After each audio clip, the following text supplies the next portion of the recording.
Assalamualaikum warahmatullahi wabarakatuh. Ya sebenarnya mau live streaming tapi wah nek tengah sawah ini ki nak live streaming yo piye yo arep live streaming suwe arep ngeling-ngeling lah setidaknya ngasih motivasi buat teman-teman saya yang selama ini terus berkreasi. Ya semoga bermanfaat. Saya ingin berbagi ya pengertian selama saya nge-YouTube sampai juga ada channel saya yang bernaskah 6 bulan udah memenuhi syarat, udah dimonetisasi ya lumayan juga. Tapi saya ingin berbagi pengertian bagi yang mau mendengarkan, mau menonton saya ya terima kasih, semoga bermanfaat.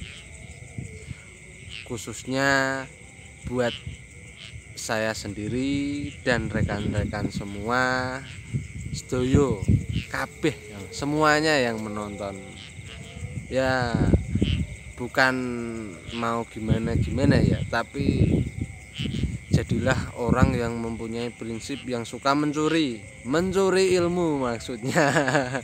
Mencuri ilmu itu tidak harus mencuri itu tidak harus keburukan tapi kebaikan. Mencuri ilmu ya kalau bisa itu kita harus ini nasihat seputar YouTube ya, video ya yang masih pemula, misalnya seperti saya ini masih pemula juga, tapi kan setidaknya kita harus saling berbagi pengertian, berbagi pengalaman lah ya, semoga bermanfaat. Intinya ya buat khususnya buat saya sendiri juga kalian semua, bagi yang udah suka konten saya terima kasih ya. Pokoknya harus bisa mencuri langsung saja ini langsung harus bisa mencuri ilmu. Nah, mencuri ilmu jangan mencuri apa, harus pintar-pintar mencuri ilmu. Mencuri ilmu itu kalau kita buat konten YouTube tidak ada naskahnya susah, jujur tidak ada naskahnya susah. Karena apa? Kalau tidak ada naskahnya itu kemasannya, rekomendasinya juga berkurang. Kita misalnya sesama YouTube ya, sesama kreator, kita kalau sesama kreator itu kalau subscribe itu pasti cepet bisa dapat. Tapi kalau jam tayang itu sulit kalau kita nggak pakai naskah. Misalnya itu ada yang konten bos muda lah, itu udah suatu contoh. Itu menurutnya kontennya gimana ya, gitu-gitu aja, pura-pura miskin terus mendadak jadi kaya misalnya. Itu kan naskah, ada naskahnya, udah direncanakan ya. Meskipun kontennya campur-campur tidak apa-apa, itu pasti bisa. Cuman kan harus tiap per video kan pasti beda kata kunci, harus beda. Kalau misalnya sepak bola harus dikasih kata kunci ya sepak bola, jangan diarahkan ke masak ya, nggak masuk jadinya kan beda, penontonnya juga beda. Kalau konten ngawur pasti yang menonton juga suka-suka. Misalnya kalau sak karepe dhewe iki nyusahke kancane, iki contone ngono kuwi. Yo ingat saja, yo saya sebagai saudara, sebagai teman ya alhamdulillah dapat pengalaman. Intinya kalau kita buat konten videonya penuh dengan komentar lah, komentarnya tanpa menonton, terus kata-kata komentarnya itu tidak masuk ke isi video, itu dianggap tidak ada komen, dianggap pihak YouTube itu spam. Karena apa? Karena wah videonya misalnya memasak tapi komennya hadir, menyimak, menonton. Nah itu kan udah termasuk, kalau terong ya bahas terong atau apa gitu misalnya, seperti itu. Jangan kalau sesama kreator itu tidak menonton aja udah mengurangi rekomendasi dari YouTube. Pihak YouTube tuh mengurangi rekomendasi. Tapi ya emang seperti itu peraturannya. YouTube itu ada aturannya. Kalau kita mau menyalahkan orang lain, wah itu hampir semua, jujur. Kalau YouTube itu ada aturannya, bukannya ingin menyalahkan lah, tapi ada aturannya. Karena YouTube kan ada aturannya gitu gini. Kalau buat YouTube itu harus cari tahu dulu gimana caranya agar cepat maju atau gimana. Emang channel saya nggak mutu, tapi kan ini ambil saja infonya dari saya, semoga bermanfaat ilmunya. Harus ada naskah, misalnya kontennya campur-campur, videonya beda-beda, per video harus kata kuncinya beda, jangan sama.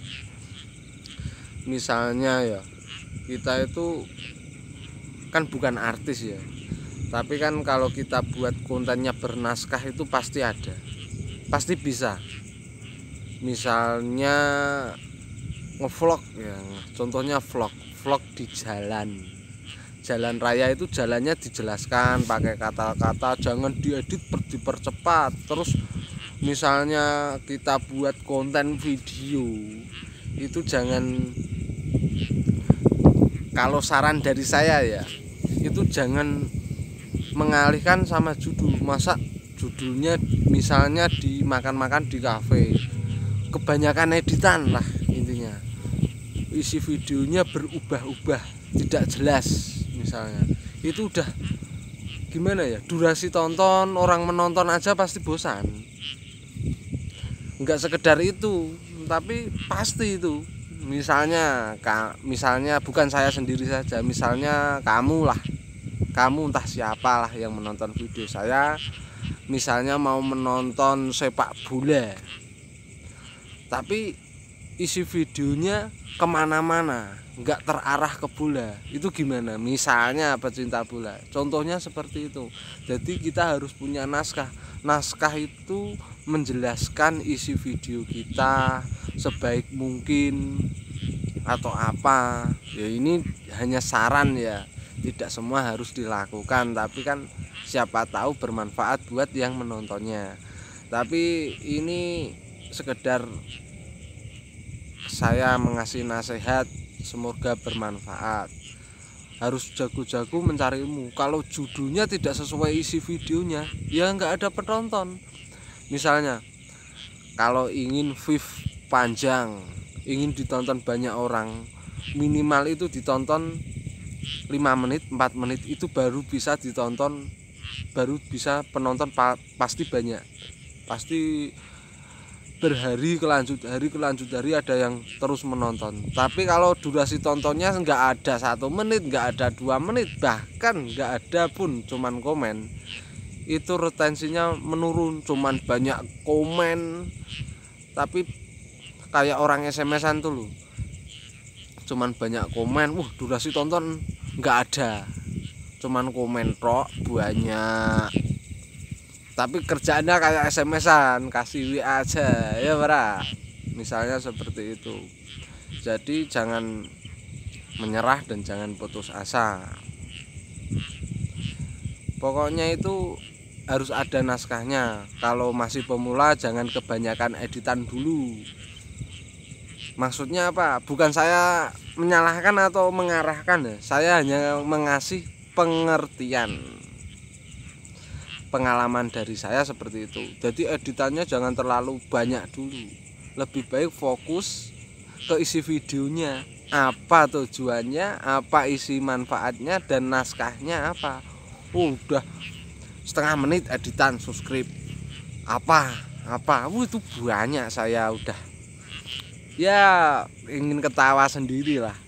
Maksudnya apa? Kita itu tidak menonton, pasti orang menonton itu tidak butuh kebanyakan editan, tapi nonton isi videonya yang gimana. Misalnya nonton video kok isine editan tok, unsur iki piye, dipercepat video, dipercepat misalnya videonya itu masuk akal, tidak apa-apa, dipercepat misalnya jalan menuju ke arah. Kalau nggak dipercepat ya kelamaan durasinya, boros paketannya.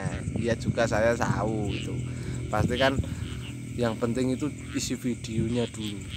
ada naskahnya. Ya kalau ingin tahu itu 6 bulan itu Mbah Sirot.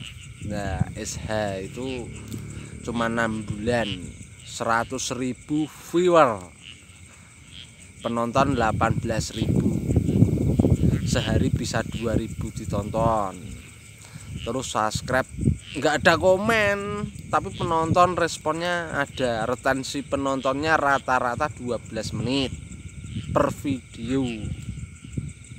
Itu udah lumayan loh kalau bisa buat konten seperti itu. Jadi kalau saran dari saya, semoga ini bisa dimengerti dan semoga bermanfaat.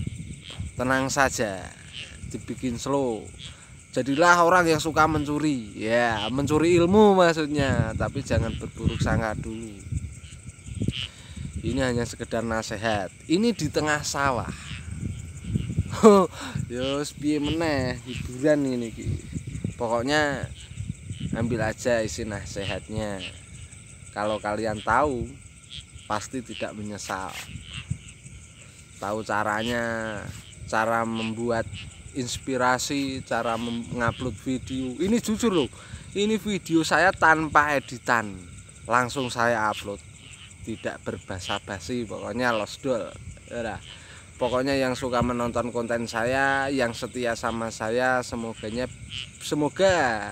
diberi kesehatan, keselamatan, diberi kelancaran, dijauhkan dari musibah yang tidak diinginkan.